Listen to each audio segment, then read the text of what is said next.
अल्हम्दुलिल्लाह उलमाए कराम ये वजीफा लेने पे राजी नहीं है और आपने चंद आइमा के नाम भी जिक्र कर दिया, तो ना ले वो अच्छी बात है। क्या ख्याल है, इसमें कौन सी ऐसी बात है, इसमें इतना एग्रेसिव होने की और चीखने चिल्लाने की और हाँ हाँ ठीक पेश पूरा खतीबाना अंदाज की क्या जरूरत है? इसमें आराम से बता दे, नहीं भाई चंद लोग हैं जो, कुछ लोग हैं या बहुत सारे लोग हैं जो कह रहे हैं कि हमें नहीं चाहिए ये वजीफा, तो ठीक है ना ले वो, इसमें कौन सी ऐसी बात है? अगर कोई ये समझता है कि मैं वजीफा लेके हुकूमत का पिट्ठू बन जाऊंगा तो ना ले वजीफा। क्या ख्याल है? ये जो उन्होंने कहा कि पंजाब के अइम्मा राजी नहीं है, तो तहकीक ऐसे नहीं होती कि जो दावा कर रहा है उसी की बात को मान लिया जाए। जाके न्यूट्रल होके खुद जाके पंजाब में देख लें, आपके भी रिलेटिव होंगे पंजाब में, बहुत सारी मसाजिद के इमाम होंगे या जितने तलबा बैठे हुए हैं, बहुत सब के ताल्लुकात होंगे ना, उनसे फोन करके पूछ लें क्या ख्याल है भाई, आप इस पर खुश हैं या नाराज हैं। फिर पता चलेगा कि जिन उलमा का आपने नाम लिया काबिल एहतराम उलमा का, उनके अलावा की क्या राय है। तो वो उलमा तो जमीयत के हैं ना, आप तो सब जमीयत के उलमा के नाम ले रहे हैं ना, तो अभी जाहिर है जमीयत अपोजिशन में है। मैंने बताया था सियासी जमात का काम यही होता है कि हुकूमत के हर फैसले को मुस्तरद करना, क्योंकि कोई भी अपोजिशन में हो के हुकूमत के फैसले में तारीफ शुरू कर दे तो इसका मतलब तो आप अपनी वोटिंग पावर ही जाया कर रहे हो फिर तो सियासत का तो काम ही यही होता है। उन्होंने मुझे ये को बोला है कि इनकी डोर कोई और खींच रहा है, हमारी डोर कोई और खींच रहा है। हमारी डोर तो खुदा की कसम अभी कुरान हाथ में रख के मैं कसम उठाने के लिए तैयार हूँ कि कोई भी नहीं खींच रहा हमारी डोर। ना ये बयान हमने किसी के कहने पे दिया, हजरत मुफ्ती अब्दुल रहीम साहब तक को भी नहीं बताया जो मैंने बयान दिया, उनको भी बताया बगैर दिए। एक राय है जो मैंने जिसका इजहार किया अपनी तरफ से तहकीक करके। ये इल्जाम लगा देना बहुत आसान होता है। नबी सल्लल्लाहु अलैहि वसल्लम ने फरमाया ना कि आयतुल मुनाफिकी सलास, उसमें एक अलामत ये भी बयान की, इदा खासमा फजर, कि जब वो किसी से बहस करता है तो गालिम गलोच पे आ जाता है। आप कहें उन्होंने गाली तो नहीं दी, जब आप किसी को ये कह दो कि ये किसी और के कहने पे ये सब कुछ कर रहे हैं, तो मैं समझता हूँ इससे बड़ी गाली कोई नहीं है, क्योंकि आपने अगले के जो स्टेटमेंट है, अगले की बयान की वैल्यू ही जीरो कर दी है कि अब जो भी बयान देगा ये तो हुकूमत के कहने पे दे रहा है।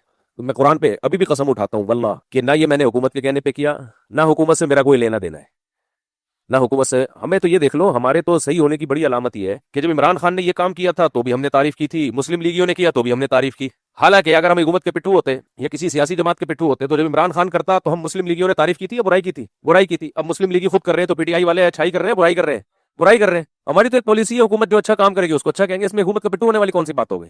क्योंकि हम खुद इमाम है, हम खुद मसाजिद के मौलवी हैं, इसलिए हमने तारीफ की है कि उलमा को अगर कुछ प्रोटोकॉल मिल रहा है, पैसे मिल रहे हैं, वेल डन, सुभान अल्लाह, बहुत अच्छा। जरदारी भी ये काम करता, मौलाना फजल रहमान भी ये काम करते तो बहुत अच्छा। और इसी तरह केपीके के बारे में जो बात की है कि केपीके में फला इमाम, वो हालात देख के हमें अंदाजा हुआ है कि जी वो कैसे वो हुकूमत के फेवर में बातें कर रहे हैं और कैसे वो हालात देख के अंदाजा हुआ है। हुकूमत के फेवर में सियासी जमातें जब उनको कोई सीट वीट मिल जाती है ना, तो जितना वो हुकूमत को फेवर देती है इतना कोई भी नहीं देता। ये आप जनरल मुशर्रफ से भी पहले के दौर से आप देखते चले जाओ, जो हुकूमत में होगा वो खिलाफ ही होगा, आप उसके खिलाफ ही होगे। लेकिन जब आपके साथ कोई बार्गेनिंग हो जाए तो फिर आप जो फेवर देते हो वो सबको पता है, मेरा ख्याल है उस पर दो राय नहीं है। और हम तो उसकी भी तावील करते हैं कि भाई सियासी हिकमत का तकाजा ही है। क्या ख्याल है भाई? बाकी केपीके में भी किसने क्या देखा आप जाके देख के आओ, आपके रिलेटिव है ना, आप कितने बच्चे यहाँ केपीके के बैठे हुए हैं माशाल्लाह बहुत सारे। आप अपने अपने गांव में इलाकों में फोन करो, जिस जिस इमाम को मुराद मिल रही है, हाँ भाई कोई शराइतनामा तुमसे लिखवाया गया, कोई तुम्हें पर्चे पकड़ाए गए हैं बयान करने के लिए। अगर हुकूमत ने केपीके में पर्चे पकड़ाए हैं तो उसका इस वजीफे से कोई ताल्लुक नहीं है। मुझे नहीं पता पकड़ाए हैं कि नहीं पकड़ाए, अगर पकड़ाए भी है तो आप जाओ जरा उन आइमा किराम से पूछो, आप लोग फोन करो आज,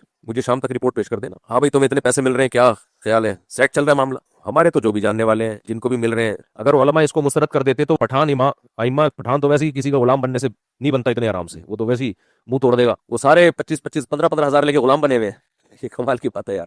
तो आप न्यूट्रल होकर तहकीक करो, आप केपीके में फोन कर दो, इमाम साहब आपको पैसे मिल रहे हैं, कोई हुकूमत ने दबाव डाला आपके ऊपर, कोई मसला हुआ। मेरा ख्याल है हम खुद भी किसी के लिए ना करें और जो कर रहा हो उसमें भी रुकावट डालें, ये नामुनासिब है। हमारे सब लोग, हम मुझ समेत गाड़ियां लेके घूमते हैं, एक लग्जरी लाइफ गुजार रहे हैं, मैं भी उसमें दाखिल हूँ, 4-4 बीवियां लेके घूम रहे हैं, जहाजों में सफर हो रहे हैं। इमाम को अगर कोई मुराहत मिल रही हो, सिर्फ उसको सियासत की फेंट चढ़ा देना, सिर्फ सियासत कि चूंकि अभी मरियम नवाज ने ये काम किया है तो ये मुनासिब नहीं है। और जब वही आपके का जवाब ना दलाई से दिया करें, वो बिल्कुल खतीबाना हुई भी है, फलाना दामत बरकातुम, फलामत दामत बरकातुम। भाई जितने दामत बरकातुम का आपने नाम लिया उनके अलावा सब हमारे हामी है इस फैसले में, वो मीडिया पे नहीं है। लोग मुफ्ती तकी उस्मानी साहब का हवाला दे रहे हैं कि हम मदारिस लोग हुकूमत से मुराद नहीं लेंगे, तो मदारिस को मुराद कौन दे रहा है भाई? हजरत मुफ्ती तकी साहब ने इमामों के बारे में कुछ भी नहीं कहा, मदारिस के बारे में कहा है। तो ठीक है, जिसका जो मदरसा है वो उसमें उसको इख्तियार है कि हुकूमत से, जामिया ने भी नहीं लिया आज तक हुकूमत से कोई मुराद, कभी भी नहीं, 1 रुपया नहीं लिया हुकूमत से मदरसे के लिए, तो ना अपनी जात के लिए लिया हजरत मुफ्ती इब्राहिम साहब। हाँ, ये मुराद तो सब लेते हैं कि कानूनी पेचीदगी आई हुई हो, कहीं रजिस्ट्रेशन का मसला हो, ये मुराद तो फिर इसके तो गवर्नमेंट के अलावा कोई कर नहीं सकता ना। हजरत मुफ्ती इब्राहिम साहब के बच्चों के आप जायदादें देख लो कितनी है, मुफ्ती अब्दुल रहीम साहब को देख लो, और बाकी जिन जिन के आप नाम ले रहे हो उनमें बाज के देख लो कितने हैं। तो हम नहीं चाहते अपना मुंह खोलें, आप जो है ना एतराजात करो, हमारी राय से इख्तलाफ करो, लेकिन जब आप हमें दरबारी और सरकारी बोलते हो ना तो आपके पास कोई दलील नहीं होती। हमारा मुंह खुल गया ना तो बहुत बड़ा मसला हो जाएगा, आपके लिए बहुत बड़ा मसला हो जाएगा। इसलिए हम चाहते हैं कि सबका एहतराम लोगों के दिलों में रहे, राय के इख्तलाफ राय की हद तक रखा जाए, उसमें खिताब खतीबाना तकरीरें और फलाना दामत बरकातुम, कोई खतीब तोड़ी है जो शियों के खिलाफ तकरीर कर रहे हो। आप जवाब दे दो। आपने कहा कि केपीके में जिन उलमा को वजीफे दिए गए हैं वो सब हुकूमती की बोली बोल रहे हैं, बज़ाहिर दलील है, अगर ये सही हो जिन लोग को दिए गए तो जाए जाए तहकीक कर लें, आप लोग तहकीक कर लें जिन लोगों को वजीफे दिए। हाँ भाई, बाकी हजरत मौलाना कारी खलीफ जालंधरी साहब हमारे लिए काबिल एहतराम है। उन्होंने जो पर्चा शराइत का दिखाया है वो पर्चा ही फेक है, वो पर्चा ही ठीक नहीं है। हमने तो उस पर्चे का भी जिक्र नहीं किया अपनी तकरीर में। जाहिर है हजरत को किसी ने गलत फहमी दिला दी होगी, हम तमस्कुर नहीं करते, हमें जानते हैं कि गलत फहमी किसी को भी हो सकती है। फिर जामिया हफ्सा का भी इन्होंने दोबारा उठा लिया है कि जामिया हफ्सा के केस में आप क्यों पढ़े, जामिया हफ्सा को पढ़ना चाहिए था। जामिया हफ्सा का मसला रियासत का है और वहां उलमा की तरफ से गलत बयानी हुई थी कि इतनी बच्चियां शहीद हुई हैं, जिन उलमा में ज़रब मोमिन भी था, जामिया रशीद भी था। तो इस पर तो इश्काल होना चाहिए कि उसी वक्त रुजू का ऐलान करना चाहिए था। 18 साल बाद क्यों किया? रुजू पे तो शाबाशी देनी चाहिए कि जो गलत बयानी की थी आप लोगों ने उससे रुजू कर लिया। मैंने बताया ना, मैंने भी बयान दिया था कि इतनी बच्चियां शहीद हुई हैं, लेकिन मुझे जब पता चला कि यार ये तो फेक रिपोर्ट है तो मैंने 7 साल पहले रुजू का ऐलान कर दिया था। मेरा बयान पड़ा हुआ है 7 साल पहले, 7 साल पहले का। जामिया ने नहीं किया ऐलान क्योंकि मसला दब गया था, मसला दब गया था जामिया हफ्सा का। उस्ताद साहब ने, मुफ्ती इब्राहिम साहब ने सोचा दब गया, छोड़ो अब क्या उसमें दोबारा छूट जाएगा। अब 18 साल के बाद मसला दोबारा उठाया गया है खवारिज की तरफ से। अब चूंकि मौलाना अब्दुल वाहिद कुरैशी साहब का खवारिज का उनको पता ही नहीं है, मालूमात नहीं है उनको नहीं पता कि ये मसला जामिया ने नहीं उठाया, खवारिज ने उठाया है और रियासत का वजूद खतरे में पड़ा इसकी वजह से। मुफ्ती इब्राहिम साहब चूंकि रियासत से, पाकिस्तान से मोहब्बत करते हैं, इसलिए उन्होंने अपनी इज्जत की परवाह नहीं की और हक को बयान कर दिया कि ये जो नज़्मों में जामिया हफ्सा का तज़किरा किया जा रहा है, इतनी बच्चियां शहीद हुई, गलत है। क्योंकि वो रियासत से वाकई मोहब्बत करते हैं, उनकी कोई सियासी जमात से लेना देना नहीं है उनको। आपका तो चूंकि सियासी जमात से लेना देना है, लिहाजा आपकी मजबूरी है। कल हजरत मौलाना फजल रहमान साहब में मेरा मकसद किसी पे तंज करना नहीं है, लेकिन आप इतना दिफा करो ना कि जितना एफोर्ड कर सकते हो। मौलाना फजल रहमान कल तक इमरान खान को यहूदी एजेंट नहीं कहते थे, उन्होंने रुजू नहीं किया इससे, तो आप क्यों इसका जवाब पी जाते हो? आप कहोगे सियासत है, ठीक है सियासत है, तो आपके लिए सियासत में सब कुछ जायज है। हमारे लिए मुल्क की बका के लिए, मुल्क को बचाने के लिए कुछ भी जायज नहीं है। इमामों के हालात को दुरुस्त करने के लिए उनकी तनख्वाहें मिल जाए, इसके लिए एक बयान देना भी जायज नहीं है। बस जो कायद ने कह दिया हम दो मिलाते रहे उसके आगे, उनके आगे ये कौन सा हो गया भाई इख्तिलाफ राय का? अबू हनीफा का इमाम शाफी से इख्तिलाफ हो सकता है, इमाम शाफी का अबू हनीफा रहमतुल्लाह से इख्तिलाफ हो सकता है, इतने बड़े बड़े इमाम का आपस में इख्तिलाफ हो सकता है, तो किसी आलिम का मौलाना फजल रहमान से इख्तिलाफ नहीं हो सकता। वो उनको बुरा भला थोड़ी कह रहे हैं कि वो करप्ट है या 2 नंबर है। एक स्टेटमेंट आई है, उस पर एक बयान दिया है कि नहीं हमारी राय से मुख्तलिफ है, तो बस खत्म हो गई बात। आपको उनकी ये राय, हमारी ये राय, जिसपे ये दलाइल है। इस पर इतना एग्रेसिव होने की क्या जरूरत है, इतना जज्बाती होने की क्या जरूरत है? बाकी जामिया हफ्सा वाली बात हम तो नहीं उठा रहे थे, इन्होंने दोबारा उठाई है। जेयूआई के कोई कारकुन है, उन्होंने मुझे बहुत सख्त मैसेज भेजे ना कि तुम्हारी बेटी बहन शहीद हुई होती जामिया हफ्सा में तो मैं तुमसे पूछता। मैंने उनका जवाब लिख के दिया कि मेरी बेटी बहन शहीद हुई होती आप मुझसे पूछते, मैं मौलाना अब्दुल अजीज साहब से पूछता। सही है ना? पहली बात तो ये कि मैंने बच्ची को पढ़ने के लिए भेजा था, शहीद करवाने के लिए नहीं भेजा था। नंबर 2, मेरी बेटी ये बहन शहीद हुई होती, मुझे उसका नाम पता होता, फौरन मीडिया पे बता देता मेरी ये बहन है, ये मेरी बेटी है, जामिया हफ्सा में शहीद हुई है। तो ये क्या बात है? आप अकीदत की अंधी चादर, आपने मुफ्ती अब्दुल रहीम साहब का बुग़्ज़ पाल लिया है बस, और कुछ भी नहीं। और आपको भी पता है कि कोई बेटी वहां लड़की शहीद नहीं हुई है। मुफ्ती अब्दुल वाहिद कुरैशी साहब को भी पता है, हजरत मौलाना फजल रहमान साहब को भी पता है। मैं कसम उठा के कहता हूं मौलाना फजल रहमान साहब को पता है कि एक बच्ची भी शहीद नहीं हुई है। वो क्यों बयान नहीं दे रहे मुफ्ती अब्दुल रहीम साहब के फेवर में? इसलिए कि भाई मुखालफत वाली पॉलिसी है ना, फेवर वाली पॉलिसी है ही नहीं। तो आप न्यूट्रल होकर क्यों तकरीर नहीं करते? आप जेयूआई में जब हो तो फिर वहां के प्लेटफॉर्म से आप ठीक है, लेकिन जब आप मेंबर पे बैठे हो दीन की बात करने के लिए, तो फिर लोग आपसे मौलाना फजल रहमान के फजाइल सुनने के लिए नहीं बैठे हुए आपके पास, फिर आपसे हक सुनने के लिए बैठे हुए। तो आप किसी को फेवर ना करें, सियासी जलसे में जरूर बात करें। हमने भी इमरान खान के दौर में इमरान खान को सिर्फ इतना फेवर किया कि उसके अच्छे कामों की तारीफ की हमने, जो अच्छे काम किए बस। बाकी जो अगर मैं कहीं एग्रेसिव हुआ तो वो भी मुखालफत की उरूज पे पहुंची हुई थी। जो भी अच्छा काम किया जा रहा है उसमें ये साजिश है, ये साजिश है, ये साजिश है, तो फिर तो हमारा बनता था ना ये, क्योंकि मौलानाओं की तरफ से हो रहा था ये सब कुछ, तो फिर मैं भी तो मौलाना हूं ना, तो कम से कम आवाम को ये मैसेज तो जाना चाहिए था कि भाई सारे मौलाना इसमें एक राय पर नहीं है। जो बयान आया है ना जज्बाती बयान, और इससे बच्चे तो बेचारे सादा लौह बच्चे तो जिन जज्बाती चीजों से मुतासर होते हैं, पढ़े लिखे लोग इन चीजों से मुतासर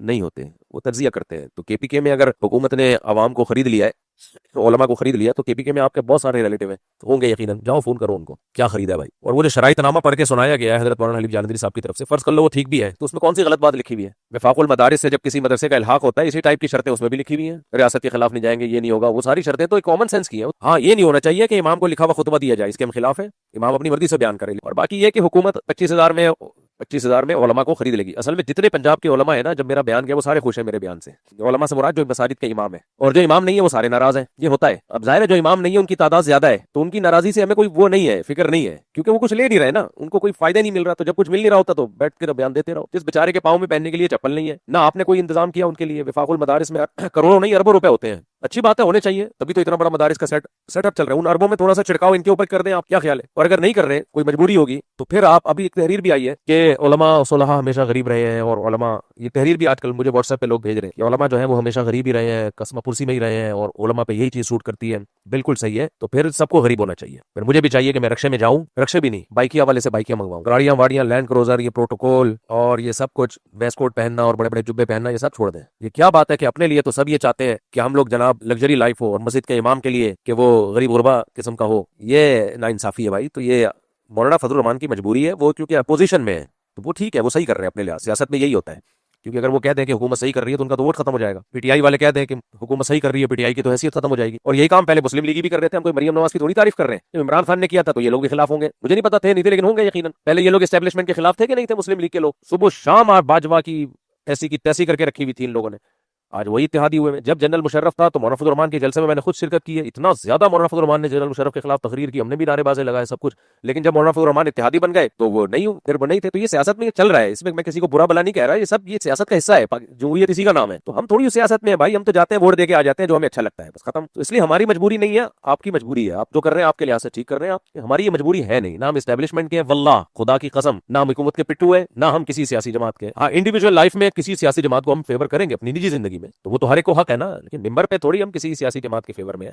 कोई भी अच्छा काम करे, मौलाना फजल रहमान करे हमारे सर आंखों पर, मरियम नवाज करे सर आंखों पर, इमरान खान करे, क्या ख्याल है भाई, सर आंखों पर, फौज करे तो भी सर आंखों पर। अभी फौज ने इंडिया को लोहे के चने चबवा दिए, सुभान अल्लाह, बल्ले बल्ले हो गई भाई। क्या ख्याल है कि हुकूमत ने जब इमामों को लगाम देनी होगी ना, वो 15-20 हजार में नहीं देगी लगाम। गवर्नमेंट जब आ जाए ना किसी के खिलाफ, चाहे अदल करे चाहे जुल्म करके करे, एक अलग बहस है। इमरान खान पीटीआई, इमरान खान माजी करीब में इमरान खान से ज्यादा पावरफुल कोई वजीर आजम, कोई हीरो आया है? लोग जिसको हीरो मानते हैं, मैं हीरो नहीं कह रहा, फिर वो एक नई बहस छिड़ जाएगी कि आपने इसको हीरो कैसे कह दिया। अवाम कह रही है, ये तो मानते हो ना अवाम के। आज इमरान खान जेल से छुट के आए, बिला मुकाबला जीतेगा कि नहीं जीतेगा? कतई नजर इससे कि वो सही है गलत है, वो एक अलग बहस है, मैं उसमें नहीं पढ़ रहा। पब्लिक क्या कर रही है? इतना मजबूत आदमी, उसको गिरा भी दिया और इलेक्शन में लाजमी जीतना था उसने, लेकिन जो कुछ इलेक्शन में हुआ है, हम तो ये हक बयान कर रहे हैं, मगर एस्टेब्लिशमेंट के पिट्ठू होते हैं ना, हम ये हक बयान नहीं करते कि उसको जबरदस्ती हराया गया इमरान खान को। आप ये बोलो कि उसको जबरदस्ती हराया गया है, आप नहीं बोलोगे क्योंकि आप उस वक्त उसके गिराने वालों में से थे। आप, हाँ, आप उस वक्त बोलोगे जब आपको भी हराया जाए। तो ये सभी बोल रहे होते हैं, इसमें कोई वो नहीं है, ये सब बोल रहे होते हैं। हम तो उस वक्त भी बोल रहे थे भाई इलेक्शन में 100% धांधली हुई है, 100% से भी ज्यादा धांधली हुई है। जो ये कह के धांधली नहीं हुई है वो पागल है, उसको, क्योंकि ऐसी ऐसी जगह से लोग जीते जहां से खड़े ही नहीं हुए थे। एमकेएम के कुछ लोग कह रहे हैं हमें तो पता ही नहीं था हम यहां से जीत जाएंगे। अब एस्टेब्लिशमेंट के पास इसका क्या उजर है, वो एस्टेब्लिशमेंट जाने, आप लोग जानो वो क्या इसका उजर पेश करते हैं, वो उनका हेडेक है। लेकिन धांधली तबाह की हुई है।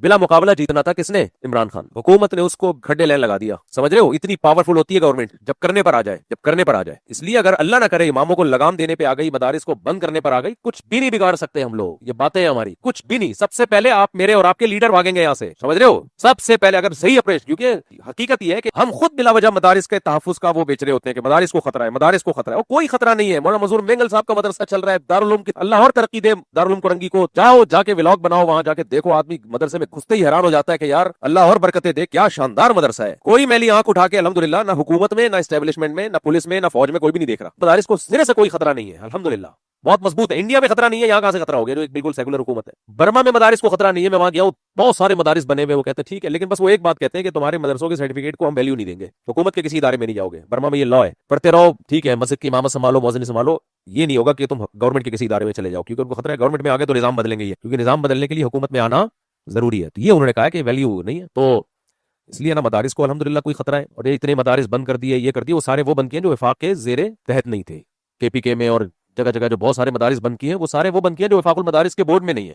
आप वफाकुल मदारिस के बोर्ड में आ जाओ, आप महफूज हो जाओगे। अब मैं इससे कहूं कि वफाकुल मदारिस हुकूमत का पिट्ठू है, ये इल्जाम गलत होगा कि नहीं होगा कि जो वफाकुल मदारिस में आता है वो महफूज हो जाता है? मैं एक मदरसा है उसको हर महीने में ताउन करता हूँ, केपीके में है, 2 साल से ताउन कर रहा हूँ। अब जब हमारी एमटीएम फाउंडेशन बनी तो मैंने मदरसे कल मैंने फोन किया उसको, हमने मशवरा किया कि अब मैं पर्सनली ताउन करने के बजाय अपने जाती अकाउंट से फाउंडेशन से ताउन करूँ, एमटीएम फाउंडेशन से। मैंने उनको कल फोन करके पूछा है, आपको नंबर भी देता हूँ, आप जाओ मदरसा भी देख लो और उसके मोतबिम से तहकीक भी कर लो। मुफ्ती तारिक मसूद का कल फोन आया था कि नहीं आया था? मैंने कहा कि मैं अब आपके साथ जो है ना फाउंडेशन के जरिए ताउन करूंगा ताकि एक लीगल वे में काम हो। तो हमारे साथियों ने मशवरा ये किया है कि अगर आप वफाकुल मदारिस के तहत रजिस्टर्ड हैं तो हम ताउन करेंगे, वरना हम ताउन नहीं करेंगे। क्योंकि वफाकुल मदारिस के तहत रजिस्टर्ड नहीं हो तो ऐसा ना हो हम ताउन करें, कल हुकूमत गिरफ्त कर ले कि भाई ये एक ऐसा मदरसा, कोई दहशतगर्दी तो नहीं पल रही यहाँ पे, क्या हो रहा है? तो उन्होंने कहा हम वफाकुल मदारिस के तहत है। मैंने कहा कुछ सर्टिफिकेट भेजे, कोई डॉक्यूमेंट अभी भी पड़े हुए हैं, मोबाइल में दिखा सकता हूँ, कल उन्हें भेजे डॉक्यूमेंट्स, ये देख लो। तो जैसे ही डॉक्यूमेंट्स आए हैं मैंने कहा ठीक है, अब आपको हर महीने वो ताउन फाउंडेशन की तरफ से मिलेगा। हम तो ताउन कर रहे हैं वफाकुल मदारिस के साथ, क्योंकि हमारे अपने लोग हैं, हमें कोई वो नहीं है। एक इख्तलाफ राय है कि भाई एक ऐसा बोर्ड होना चाहिए जिसकी सर्टिफिकेट की वैल्यू ताकि हुकूमत में जा सके, वो तरीका भी ठीक है। तो जितना है इख्तलाफ उसको उतना रखो ना, एकदम इतना जज्बाती क्यों होते हो? तो वफाकुल मदारिस के तहत है वो मदरसा, तो हमने कहा हमें ताउन करने में कोई टेंशन नहीं होगी। टेंशन इसलिए नहीं होगी, गवर्नमेंट को हम दिखा सकते हैं भाई एक रिलायबल मदरसा है, एक रजिस्टर्ड मदरसा है। तो मदरसा वही सेव है जो वफाकुल मदारिस के या किसी रिलायबल बोर्ड के तहत हो। जो बोर्ड के तहत नहीं है वो सेव नहीं है। तो गवर्नमेंट तो आपको सेव कर रही है, आप वफाकुल मदारिस में आ जाओ, किसी बोर्ड में आओ, मजमा में आओ, विफाक में आओ। तो इसलिए भाई हुकूमत मुखालिफ, हुकूमत की हर चीज में मुखालफत करना आपकी मजबूरी है, हमारी मजबूरी नहीं है। तो आप जो जितनी है बात उसको उतना रहने दे। बाकी बयान शुरू करने से पहले ये तंज करना कि तुम आपकी डोर किसी और के हाथ में, ये किसी आलिम के जेब नहीं करता ये इल्जामात लगाना। पॉलिसियों से कोई इख्तलाफ करो तो इल्जाम नीयतों पे शक ना करो। बाकी हम पे ये भी इल्जाम लगाए जाते हैं कि जी पहले जिहाद करते थे, अब जिहाद से यू टर्न ले लिया। हर बात का मुफ्ती अब्दुल साहब जवाब दे चुके हैं, हर बात का। मुल्ला उमर के दौर में हमने बहुत ताउन किया है। उसकी वजह थी कि मुल्ला उमर किसी अफगानिस्तान को किसी सरजमीन के खिलाफ इस्तेमाल करने के कायल नहीं थे। बाकी हजरत मौलाना फजलुर रहमान साहब जो हैं वो तो रूस के जिहाद के भी खिलाफ, अफगान तालिबान के जिहाद के भी खिलाफ, वो तो हमेशा से जिहाद के खिलाफ ही रहे हैं। आप उन पे भी एक जुमला बोल दो, हम तो तावील करते हैं उनकी पॉलिसी होगी भाई। पूरी कौम जब कर रही थी, जा रही थी, तो वो उस वक्त भी खिलाफ थे। लेकिन मुफ्ती अब्दुल रहीम ने उनके खिलाफ कोई लफ्ज बोला था कि जिहाद को नहीं मानते या फलाना है ढिमकाना है? कुछ भी नहीं भाई, उनकी पॉलिसी है, उनका ख्याल है कि नहीं। बाकी रूस के खिलाफ जिहाद हुआ है, मौलाना फजलुर रहमान उसमें खिलाफ थे उसके, हम तो खुद गवाह हैं इस पे। जितने भी जमीयत के बड़े लोग हैं जिनसे मेरी सलाम दुआ है वो अब भी नहीं मानते कि हम नहीं मानते उस जिहाद को, पाकिस्तानी इस्तेमाल हुआ है। हालांकि एक बहुत बड़ा सवालिया निशान है कि रूस को भगा दिया, अगर रूस ना भागता, अफगानिस्तान पर कब्जा कर लेता तो कम्युनिज्म पाकिस्तान में आ रहा था ही नहीं, इस्लाम की तो वाट लग जानी थी। उसको भी कह रहे जिहाद नहीं था।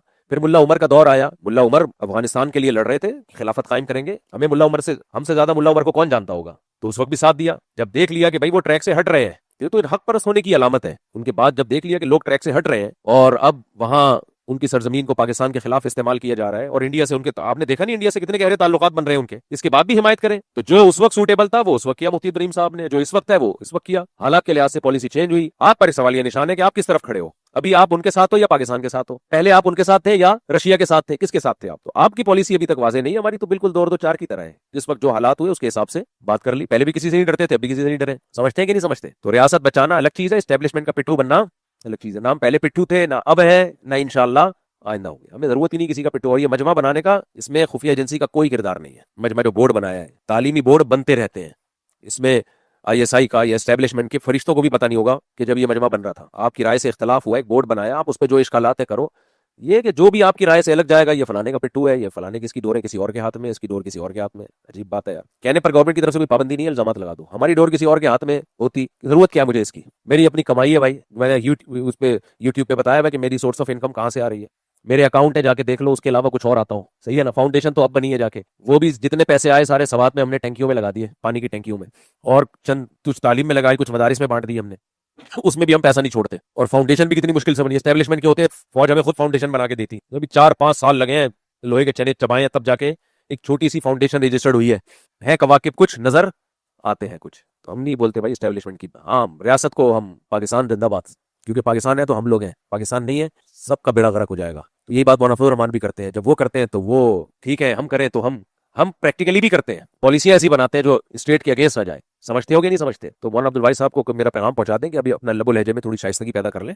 और अब तकरीरों का दौर चला गया है। आपने जो दलील दी है कि पंजाब के इतने सारे उलमा आइमा इस फैसले पे नाराज हैं, एक तो आप मौलाना फजलुर रहमान को सारे उलमा का क्यों लीडर बना के पेश कर रहे हैं? बहुत सारे उलमा के हैं, लेकिन सब उलमा के नहीं है, बहुत सारे उलमा के हैं। जामिया रशीद ने तो विफाक से अलग ही इसलिए हुआ है कि मौलाना फजलुर रहमान का इन्फ्लुएंस उसमें बहुत ज्यादा बढ़ गया था। जामिया रशीद का कहना यह था कि दस्तूर जो है हमारा, जो विफाकुल मदारिस के दस्तूर में तो एक शर्त है कि सियासत से ताल्लुक नहीं होगा। ये तो अब सियासी लीडर का इन्फ्लुएंस इतना ज्यादा हो गया इसमें, तो मौलाना फजलुर रहमान के फेवर में होने के बावजूद कि भाई ठीक है उलमा का असेंबली में रहना जरूरी है, लेकिन मदरसे को अलग करो। मदरसे में पीटीआई के भी होंगे, मुस्लिम लीग के भी होंगे, तालीमी इदारों में तो सब तरह के लोग होंगे, उसमें किसी सियासी जमात की छाप नहीं लगनी चाहिए। पेंटवीरियों का भी नहीं है। हाँ, बरेलवियों का अलग बोर्ड है। इसमें क्या है? रायवंड का अलग बोर्ड, वो तो देवबंदी है रायवंड वाले, वो तो विफाक के तहत नहीं आते। इतनी सी बात है, आपको क्यों इतना ज्यादा वो इस पे शोर शराबा शुरू कर दिया आपने? जामिया का हदफ अलग है, बार बार बता रहे, वो हदफ विफाक में रह के हो ही नहीं सकता। तो इतने सारे मदारिस, सारा नजला आपका अकेले मुफ्ती इब्राहिम साहब पे गिर रहा है, इसलिए कि भाई वो इन्फ्लुएंस कबूल नहीं कर रहे, वो असर कबूल नहीं कर रहे उनका। वो कह रहे भाई हम तालीमी बोर्ड बिल्कुल सियासत से क्या होगा आजाद। आपको फिर सियासी बयान देते क्यों है? सियासी बयान नहीं देते। सियासी बयान तो ये होता है कि मुस्लिम लीग के हो तो मुस्लिम लीग को फेवर कर रहे हो, पीटीआई के हो तो पीटीआई को फेवर कर रहे हो। इतनी स्टेटमेंट तो उलमा की जिम्मेदारी होती है कि गवर्नमेंट लेवल पे, जब गवर्नमेंट लेवल पे कोई आता है, चाहे मौलाना फजलुर रहमान हो चाहे जरदारी हो, तो हुकूमत पाकिस्तान का फैसला होता है। फिर वो किसी शख्सियत का फैसला नहीं होता। तो मरियम नवाज के इस फैसले पर एतराज जो करना चाहिए था ना, वो ये करना चाहिए था। ये एतराज करते तो मैं भी साथ देता।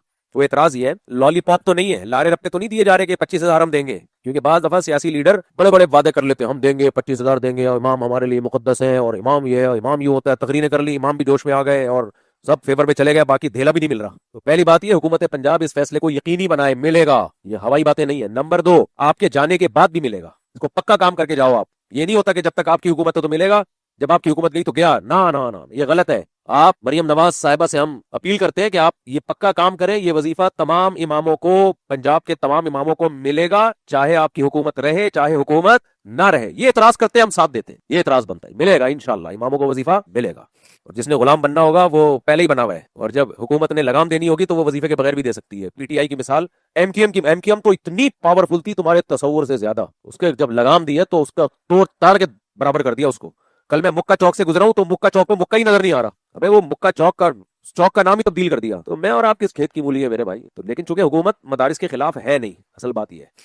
मेरा गिलगित का जो सबसे पहला सफर हुआ था, जेयूआई के एक कैंडिडेट थे जो इलेक्शन में खड़े हुए थे, उनके मुकाबले में दूसरा कोई था, तो मैं सिर्फ जितवाने गया था उनको। समझ रहे हो, कोई रिलायबल आदमी जेयूआई में नजर आए, हम जितवाते हैं उसको। तो हम तो न्यूट्रल है भाई, प्रैक्टिकली न्यूट्रल है, सिर्फ हवाई बातें नहीं है। जो अच्छा आदमी आएगा, जमात इस्लामी का नाजिम ने पूरा इलाका बना दिया हमारा, मैं आजकल इसको फेवर कर रहा हूं। अबे हमें तो इलाका ठीक करवाना है, हमारी बला से जोड़ दिया यार। आजकल जमात इस्लामी वाले मुझसे बड़े खुश हैं। क्यों? कराची को फिलहाल जो किसी इलाके में काम कर रही है, जमात इस्लामी कर रही है काम। गुलशन शमीम को बना दिया उन्होंने, अब हमारे इलाके में भी गटर लाइनें डलवा दी, ये सब कुछ हो गया। तो मैंने एक पॉडकास्ट किया है, वो आ जाएगा अभी पॉडकास्ट, उनसे रिक्वेस्ट की है कि यार हमारे इलाके में भी तवज्जो दो। अगर मेरा इलाका जमात इस्लामी वाले बना देते हैं तो मुझे क्या यार, पीपल्स पार्टी बनाए, एमकेएम बनाया, अगर जमात इस्लामी बना रही है तो जमात इस्लामी जिंदाबाद, एमकेएम बना रही है तो एमकेएम जिंदाबाद। हमें तो जो काम करके देगा हम वो करेंगे ना, उसको अप्रिशिएट करेंगे। एमकेएम वाले आए मेरे पास कि आप हमें, मैंने कहा आप इलाके में काम करो, आप जिंदाबाद हो जाओगे, हमें क्या यार। अभी जमात इस्लामी कर रही है, हाफिज नईम का इंटरव्यू मैंने क्यों लिया था पॉडकास्ट में, काम किया उसने इलाके में ना, जमात इस्लामी ने। मैंने तो कोशिश की हाफिज नईम को जितवाने की, एस्टेब्लिशमेंट ने पीछे धकेल दिया, जीत के भी हरा दिया। हम एस्टेब्लिशमेंट के पिट्ठू होते तो हाफिज नईम के साथ पॉडकास्ट करता इंतखाबात से पहले। समझ रहे हो कि नहीं समझ रहे? हाफिज नईम को मैंने कोशिश की थी जितवाने की, एस्टेब्लिशमेंट ने नहीं जितवाने दिया। क्यों कोशिश की थी? इसलिए नहीं कि मैं जमात इस्लामी का हूं, इसलिए कि मुझे लग रहा था और भी जितने पढ़े लिखे लोग थे कह रहे थे यार अब वाहिद हल पाकिस्तान कराची के लिए जमात इस्लामी रह गई है। जमात इस्लामी ने पहले भी काम किए थे, एक मुस्तफा कमाल था एमकेएम के, उसने काम किया है। मुस्तफा कमाल को भी बुला के मैंने अप्रिशिएट किया था, लेकिन मुस्तफा कमाल के बारे में रिपोर्ट ये थी कि अभी उस वक्त, अब का नहीं मुझे पता, उस वक्त उसके साथ पब्लिक नहीं थी। एमकेएम इतने हिस्सों में फूट चुकी थी कि लग नहीं रहा था कि मुस्तफा कमाल के आने का कोई चांस है। तो हमने कहा मिस कॉल और हवाई फायरिंग क्यों की जाए, जमात इस्लामी का चांस लग रहा था और था कि ये काम कर रही है। सुभान अल्लाह मेरे भाई, अगर पीपल्स पार्टी का कोई बंदा आके इलाके का काम कर दे, पीपल्स पार्टी जिंदाबाद, तो हमारी तो पॉलिसी है। और उस पर कोई ये तबसरा करे, यूटर्न लेते रहते हैं, कलाबाजियां खाते रहते हैं, कलाबाजियां नहीं खा रहे आप, एक जगह अटक गई है आपकी सुई, हमारी अटकी नहीं है।